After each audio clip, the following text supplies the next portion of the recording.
yaitu Bapak Sutori. Beliau ini salah satu polisi terkenal di Kota Bandung. Pak, saya mau nanya nih, bener nggak sih pangkat Bapak itu AKBP, Ajun Komisaris Besar Polisi? Besar Betul. Polisi.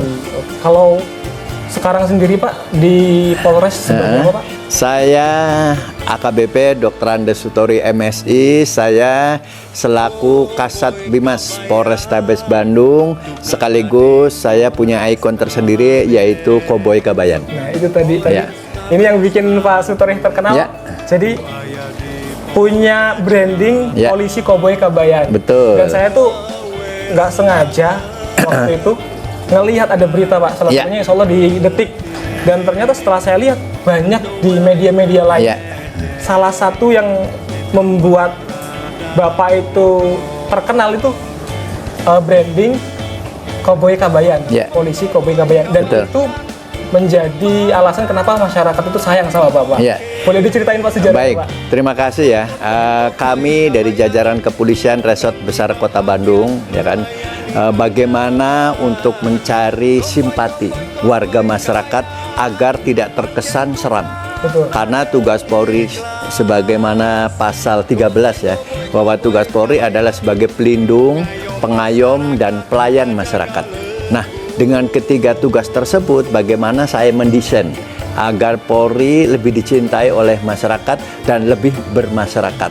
Makanya saya mengambil ikon Kabayan. Karena di Tatar Pasundan, orang kalau sudah bicara Kabayan pasti tahu. Tapi Kabayan di sini adalah singkatan. Kabayan adalah kami bahagia melayani Anda. Nah, jadi ada inklus dengan tugas pokok Polri.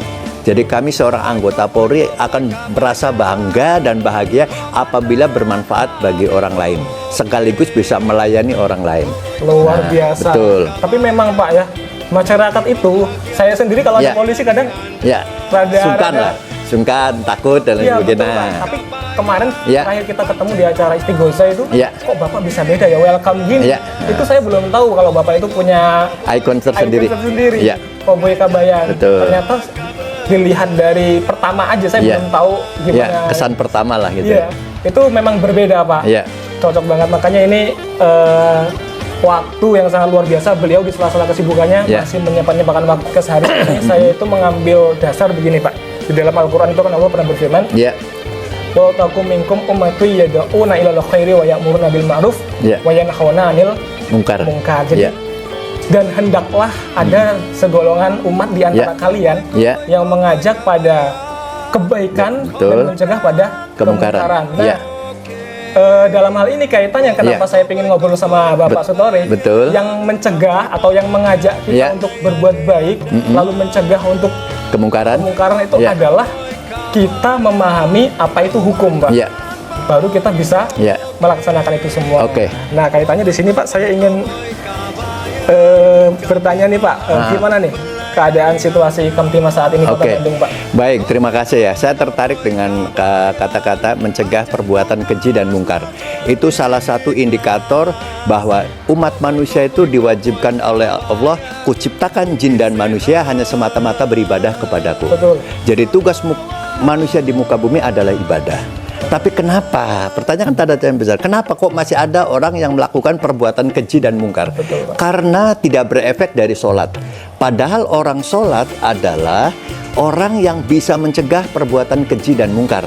Tetapi dia sholat tapi masih melakukan itu. Berarti tanda tanya. Berarti Allah belum ridho. Makanya dengan kesempatan ini saya selaku Bimas. Bimas itu kami punya pandangan sendiri ya. Bimas itu adalah bimbingan masuk surga. Jadi cocok gitu lah. Oh iya boleh, bimbingan masyarakat itu kan menurut Polri, menurut hukum. Tapi menurut kami gitu kan, karena kami tugasnya adalah preemptif. Apa itu Pak? Yaitu tugas Polri itu sebenarnya ada 3. Preventif, preventif, dan represif. Artinya kami memberikan himbauan. Dalam kesempatan ini kami menghimbau kepada halayak ramai, terutama warga masyarakat Kota Bandung itu sendiri. Bagaimana tadi terkait dengan situasi kondisi di Kota Bandung? Bicara keamanan itu sebenarnya adalah tanggung jawab kita bersama. Ya, kenapa Mas pengen punya rumah? Jawabannya adalah biar aman. Aman dari apa? Dari panas, dari hujan, dari binatang, dan semua. Jadi ternyata keamanan itu tidak semata-mata tanggung jawab Polri. Jadi keamanan adalah kebutuhan kita. Nah, itulah mindset yang harus kita benahi sama-sama terkait dengan perbuatan keji dan mungkar. Orang itu tergantung apa yang kita tanam. Kalau kita menanam jagung, insya Allah tumbuh jagung. Kalau kita menanam kejahatan, akan berbuah kejahatan. Itu ada dalilnya, Pak. Man amila sholihan fali nafsi, betul. wa man asa'a Ya. fa alaihi. Nah, untuk itu kami hadir. Untuk itu Polri hadir. Jadi hadirnya Polri adalah untuk menciptakan situasi harkamtibmas di seluruh wilayah Indonesia, ya kan, terutama Jawa Barat dan Kota Bandung itu sendiri. Jadi sekali lagi untuk saat ini alhamdulillah bila dibandingkan dengan tahun sebelumnya Kota Bandung aman kondusif, dan kami atas nama jajaran kepolisian mengucapkan terima kasih kepada seluruh jajaran warga masyarakat.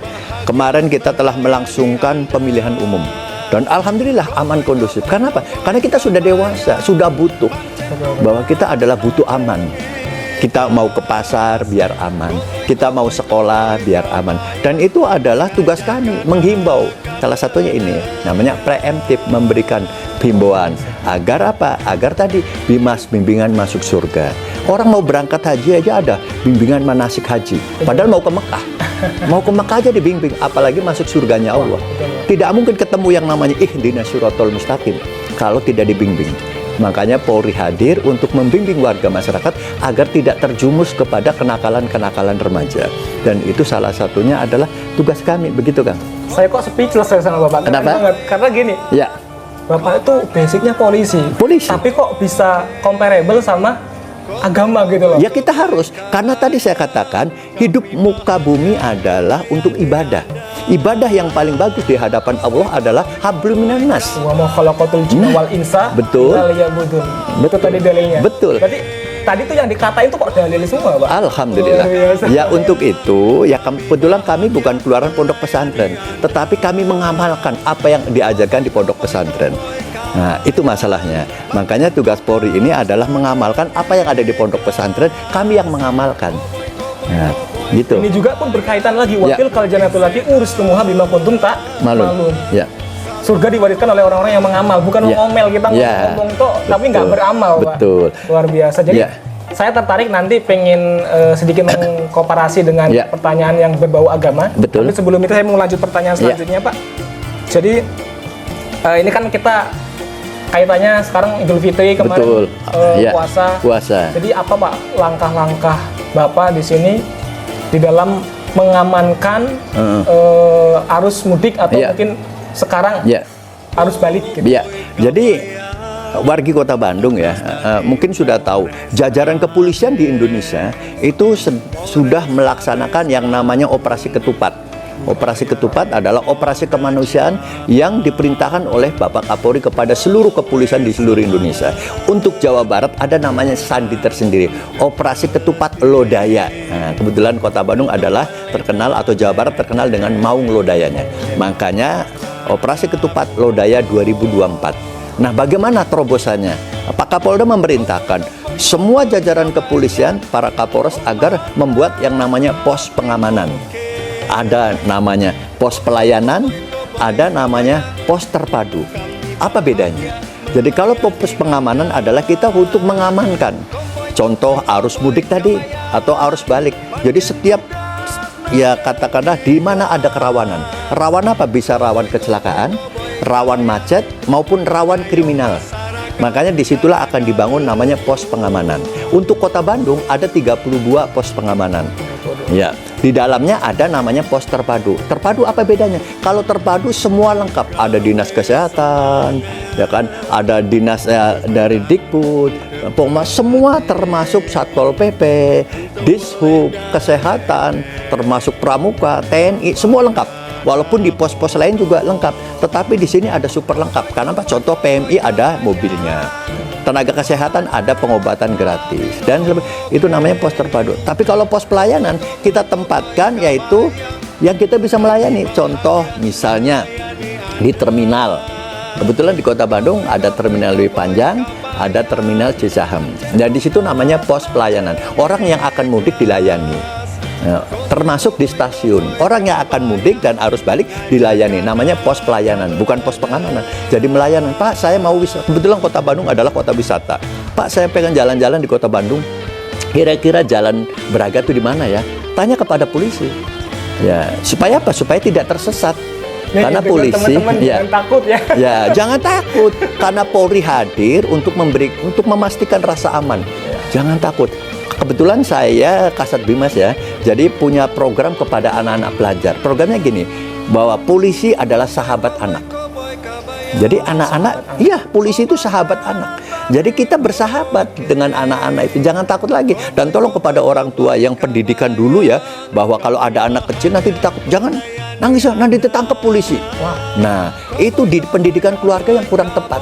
Akhirnya anak setelah besar melihat polisi takut. Kenapa? Karena dari awal pendidikan keluarga sudah salah menerapkan. Berarti itu salah satu faktor. Salah satu faktor. Makanya kami hadir di Satbimas itu menghimbau kepada orang tua murid, kepada anak-anak, jangan takut lagi kepada polisi. Karena polisi adalah sahabat anak. Begitu. Dengerin nih. Ternyata Pak Polisi itu kerjanya banyak, teman-teman kita tuh kadang menutup mata. Setelah dijelaskan ternyata mungkin ini tadi alasan kenapa saya ingin ngobrol sama Bapak. Boleh. Saya ingin tahu bahwa ternyata polisi itu nggak semengerikan yang kita bayangkan, karena pada intinya yang membuat kita dihukum itu diri kita sendiri. Betul. Makanya kepada saya katakan tadi kan, kita hidup di muka bumi adalah ibadah. Ibadah yang paling keren adalah hablum minan nas. Karena hablum minallah, Allah Maha Rahman dan Rahim. Sudah usah tidak dibahas lagi. Tetapi yang jadi kendala adalah saat hablum minan nas. Di situ ada faktor X yang membuat tadi orang takut sama polisi. Kenapa? Tidak usah takut, karena polisi memang betul pasal terakhir bahwa Polri adalah penegakan hukum. Itu kan yang terakhir, tapi yang pertama adalah pelindung, pengayom, dan pelayan dulu. Setelah tidak mau dilindungi, tidak mau diayomi, tidak mau dilayani, baru penegakan hukum. Karena udah ngandur. Contoh, Dek, nah tolong ya kalau jalan-jalan pakai helm. Nah, ternyata anak itu tidak kuat. Ditanya kenapa tidak pakai helm, apa kepala ini lebih kuat dari aspal? Nah, tapi kalau kepala ini lebih kuat dari aspal nggak usah pakai helm. Tapi kalau kepala ini kalah dengan aspal ya harus pakai helm, karena helm adalah alat pengaman. Jangan kalau ada polisi baru pakai helm. Jangan menyepelekan helm itu demi keselamatan. Betul, itu contoh sederhana seperti itu. Tapi secara menyeluruh kita tadi yang kita bahas dari awal sampai sekarang intinya Bandung kondusif. Alhamdulillah. Dan, pengamanan polisi di arus mudik, arus balik, semuanya berjalan dengan lancar. Amin, betul. Dan ini semua teman-teman kita bisa lancar di perjalanan juga. Andil polisi itu sangat besar. Kalau nggak ada polisi, saya pernah ngelihat ada sebuah video ketika polisi itu tidak ada, Pak. Ternyata di situ terjadi kegaduhan, keributan di mana-mana karena tidak ada yang peduli dengan kehadiran Polri. Betul. Makanya Polri selalu hadir untuk memastikan rasa aman. Jadi sekali lagi kami mengharap jangan menjauhi Polri. Harus berdekat karena kita harus bersahabat. Makanya tadi untuk anak-anak saya mengatakan bahwa Polri adalah sahabat anak. Begitu pula untuk orang dewasa dan lain sebagainya. Begitu kan? Kalau yang ini tadi soal Polri sahabat anak, ini program Bapak sendiri? Enggak, program Kapolri. Iya, Kapolri sudah memerintahkan kepada seluruh jajaran bahwa terutama Satbimas itu harus datang, harus sowan, harus door to door, harus silaturahmi kepada warga masyarakat, harus memberikan sosialisasi tentang pentingnya harkat Tipmas gitu. Tapi kalau kita pengen tahu nih tentang keseharian Bapak, kita pengen lihat di mana Pak? Ada nggak sih channelnya? Oh, saya ada channel, saya boleh dilihat di TikTok, boleh. TikTok namanya judulnya Koboy Kabayan. Kabayan. Mau di YouTube juga sama Koboy Kabayan. Mau di IG juga sama Koboy Kabayan. Artinya di mana yang paling aktif? Ya saya yang paling aktif di TikTok. Karena ikut hiduplah pada zamannya. Biasa. Nah, karena zaman sekarang adalah bermain zaman TikTok. Jadi saya bermain di TikTok. Tujuannya apa? Sosialisasi. Jangan melihat itu satu sisi kejelekannya aja. Ada Polri yang baik juga, ada Polri yang santun. Manusia tidak ada yang sempurna kecuali Allah dan Rasulnya. Innallaha qasama bainakum akhlaqakum kama qasama bainakum arzaqakum. Jadi sesungguhnya Allah itu membagi rezeki di antara kalian manusia, sama sebagaimana Allah membagi akhlak. Rezeki itu kan manusia itu ada yang diberikan kaya, ada yang diberikan miskin, katakanlah begitu. Begitu juga dengan akhlak. Ada yang diberikan baik, ada yang diberikan buruk. Artinya tidak kemudian bahwa orang itu polisi berarti dia begini-begini. Enggak. Masyarakat pun banyak loh yang kriminal tuh, banyak yang apa namanya melanggar hukum. Iya. Jadi kita nggak bisa teman-teman ngecek wah polisi mah gini nggak bisa. Semua itu sama. Ya, tinggal kualitas pribadinya. Hubungan habliminallah itu yang diutamakan dari kemana? Karena Polri juga setiap hari Kamis itu ada yang namanya bin rohtal, yaitu pembinaan rohani dan mental untuk menumbuhkan tadi bahwa anggota Polri itu harus bijak, anggota Polri harus baik. Jadi Kapolres Tabes itu menggalakkan setiap minggu namanya bin rohtal. Nah, pembinaan, iya Pak Budi Sartono itu beliau merintahkan ke seluruh jajaran agar humanis, agar santun, agar baik. Kita harus menjadi role model, kita harus menjadi contoh teladan bagi warga masyarakat. Itu perintah. Dan kami selaku Kasat Bimas juga mengingatkan kepada jajaran. Kebetulan saya Kasat Bimas mempunyai anak buah 151 Babin Kaptibmas. Ya, itu siapa komandannya? Gue. Makanya dia sebut saya sebagai koboi. Lu jangan macam-macam. Nah, koboi itu adalah komandan Babin Oke. Itu singkatan sebenarnya. Koboi itu bukan, tapi ya bukan karena penampilan ya, tetapi karena koboi itu singkatan. Komandan Babin Oke. Jadi komandannya Babin di Kota Bandung adalah gue. Jadi ada 151 Babin Kaptibmas, artinya ada 151 kelurahan.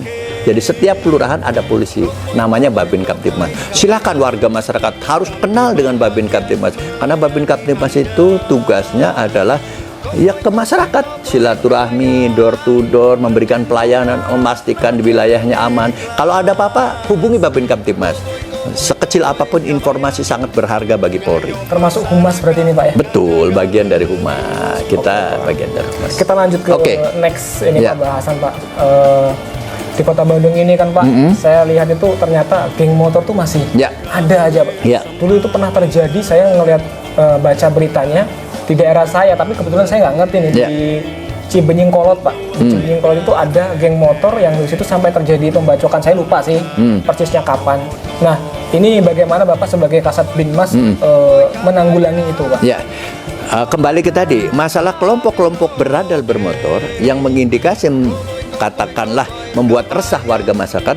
Pak Kapolres Tabes Bandung saat langsung menjabat, beliau langsung menggalakkan namanya tim Prabu. Nah, tim Prabu inilah adalah pamungkas untuk kejahatan yang berintensitas tinggi. Juga beliau juga tidak hanya tim Prabu, beliau juga menggalakkan namanya patroli perintis presisi. Sebelumnya mohon maaf Pak, saya kurang paham. Tim Prabu ini Bapak termasuk di dalamnya atau Bapak? Bukan, beda lagi. Beda lagi. Kalau tim Prabu adalah tadi tugas Polri kan 3. Preemptif, preventif, represif. Nah, represif inilah upaya paksa penegakan hukum. Ini yang membentuk Bapak atau Kapolri atau bukan terobosan kreatif Bapak Kapolres Tabes Bandung. Iya, Pak Kapolres Tabes Bandung itu membentuk namanya satu tim, yaitu tim Prabu. Jadi kalau di Jawa Barat ini kalau sudah atau Kota Bandung, bahwa kalau udah bicara Prabu pasti dikenal. Ya, saya tahu itu di Net TV soalnya, cuman kan saya belum paham. Ya. Jadi tim Prabu itu tadi tim yang menindak tegas, namanya represif. Kalau saya menghimbau, tolong ya setiap keluar rumah, tolong pastikan rumah dalam keadaan terkunci, listrik misalnya kan dalam pastikan aman, air ledeng, kompor, itu tugas kami. Ternyata dia lupa, nah, berarti kan bukan tugas kami. Nah, tapi ya nanti ada patroli, namanya preventif. Oh, ada polisi, jadi penjahat tidak lagi berbuat. Tetapi ada polisi pun masih berbuat. Tadi ada kenakalan kelompok-kelompok motor. Berarti kan ada polisi masih cuek, ya, masih minum-minuman. Nah, tim Prabu lah yang mengamankan.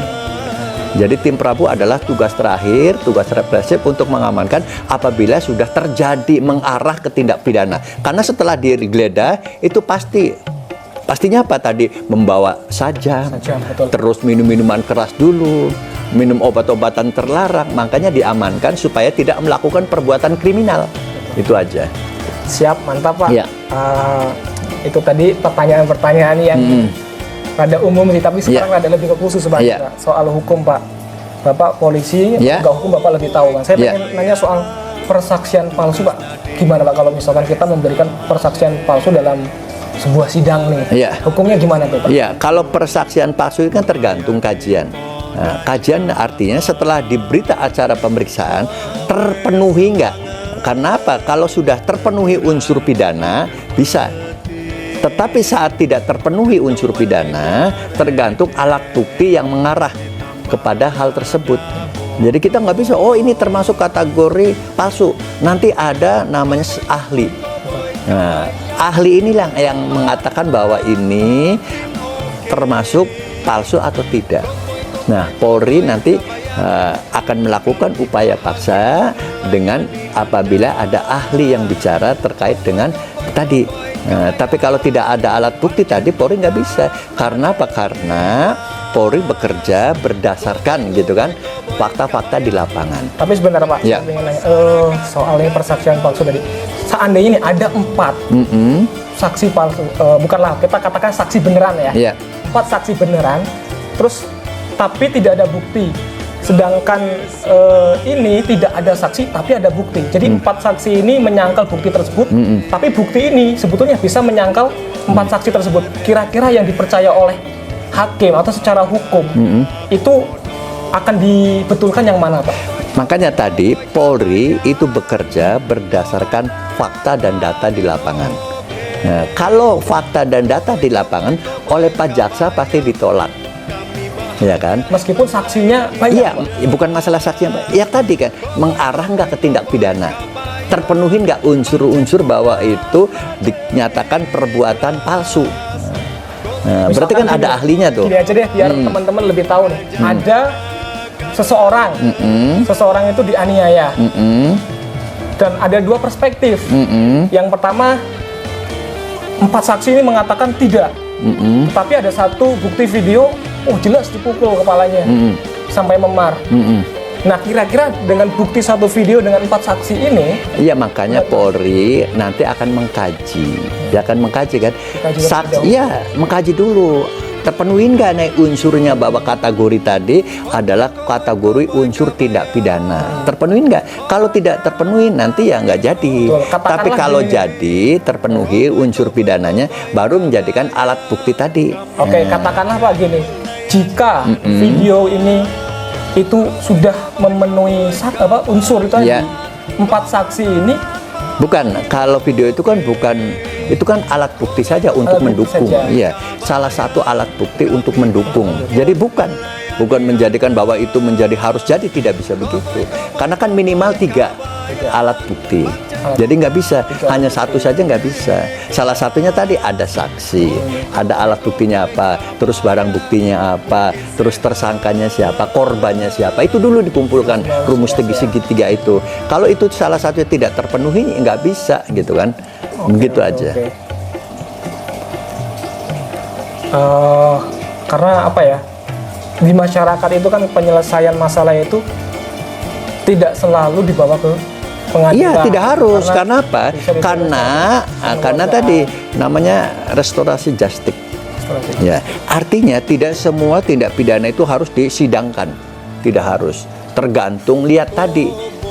Ya, artinya ya unsurnya atau dia sudah tidak menuntut lagi. Nah, tidak bisa. Kecuali kasus-kasus yang fatal. Misalnya contoh kasus pembunuhan misalnya kan. Ya, walaupun dia tidak menuntut, tetap Polri harus mengusut. Ibarat begitu. Pembunuhan Pak, penusukan aja saya sudah takut Pak. Ya, bukan contohnya. Jadi kalau hanya baru penganiayaan, pemukulan dan lain sebagainya, ya, nanti Polri akan melihat dulu. Nah, karena setelah dipukul pun harus tidak bisa Polri begitu saja, harus divisum dulu. Jadi yang menerangkan bahwa ini pukulan benda tajam atau tanpa alat itu dari dokter, keterangan ahli namanya. Nah, tidak bisa mengatakan, oh pas saya disuruh pukul, kata siapa, kata si dia, coba alat buktinya apa, terus menerangkan kata dokter, ya, nanti bikin namanya hasil visum. Nah, dari hasil visum itulah Polri akan membuat berita. Dengan saksi, betul. Kita menjadi saksi, kita menyampaikan tetapi nggak ada bukti. Iya makanya kalau saksi itu kan memperkuat alat bukti yang ada. Oh, saksi itu memperkuat alat bukti. Iya. Berarti kalau nggak ada alat bukti gimana? Ya susah.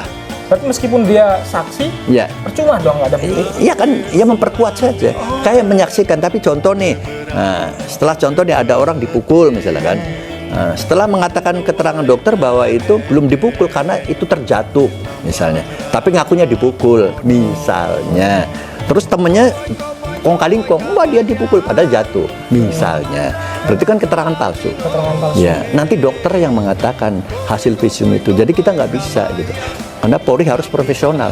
Kalau memaksakan itu oleh Pak Jaksa ditolak.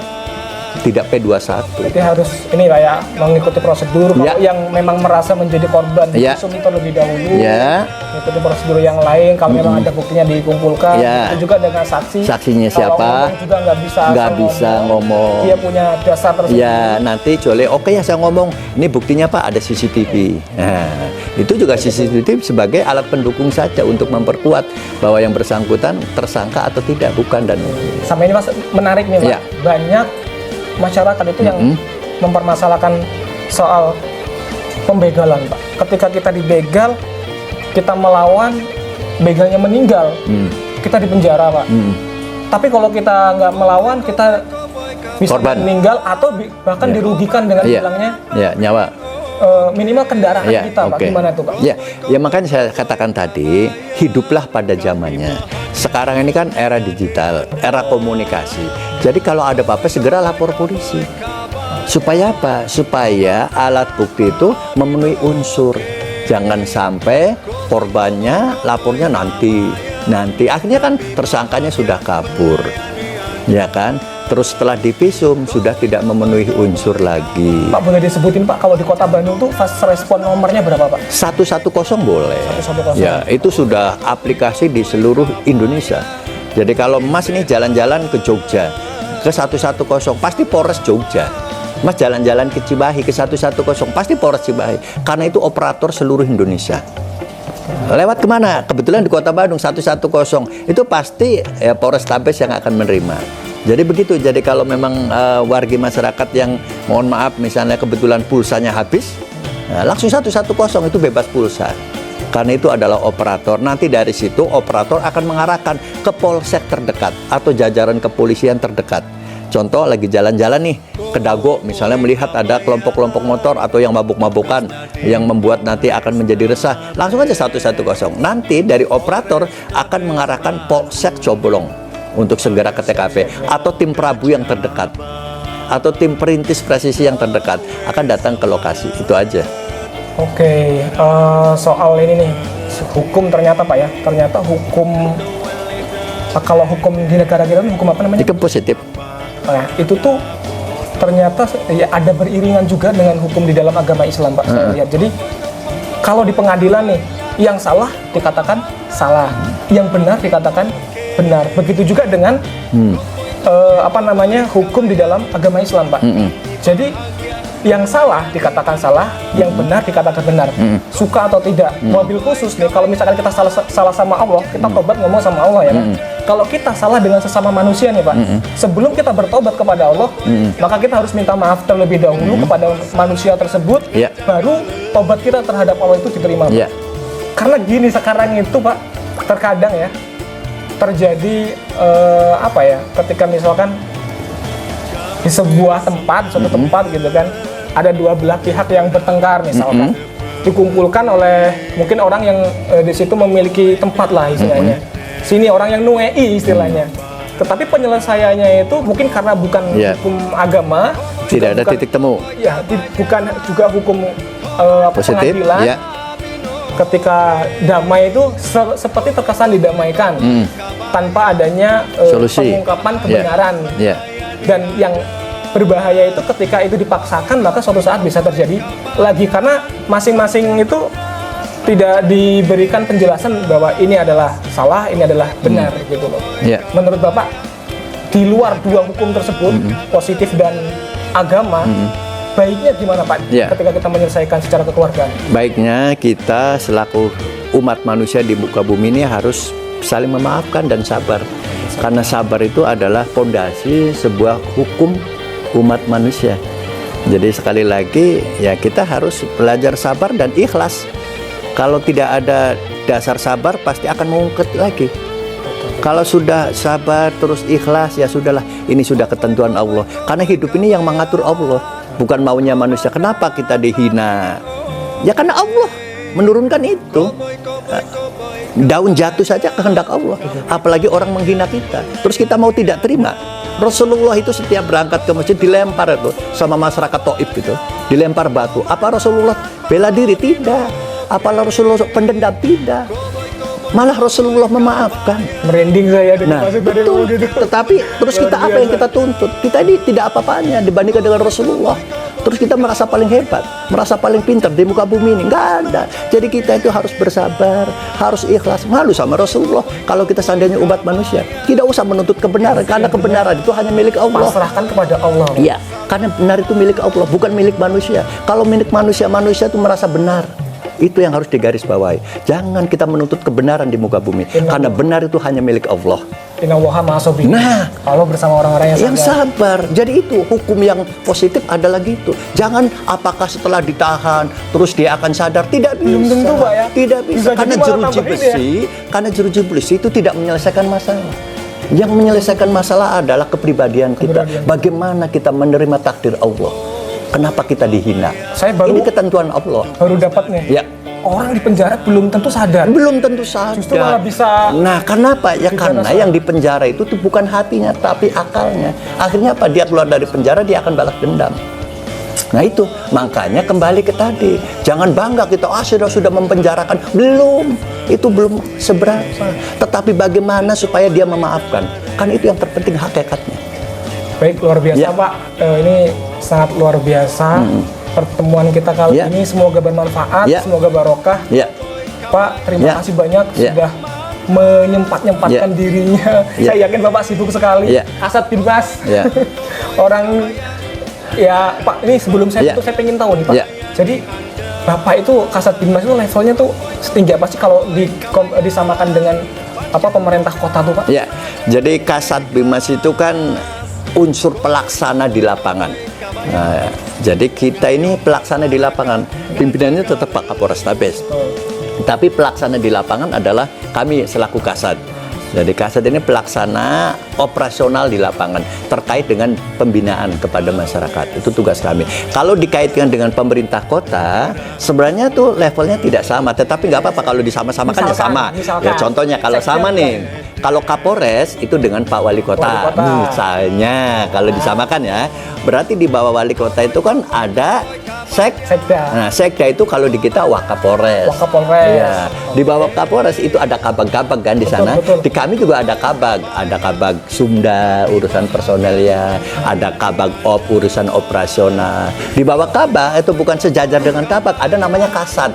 Kalau di kita salah satunya saya Kasat Bimas, ada Kasat Narkoba, adalah Kasat Reskrim, Kasat Intel, ya kan? Nah, kasat-kasat itu operasional. Di sana juga ada Kadis, Kadishub, Kasatpol PP.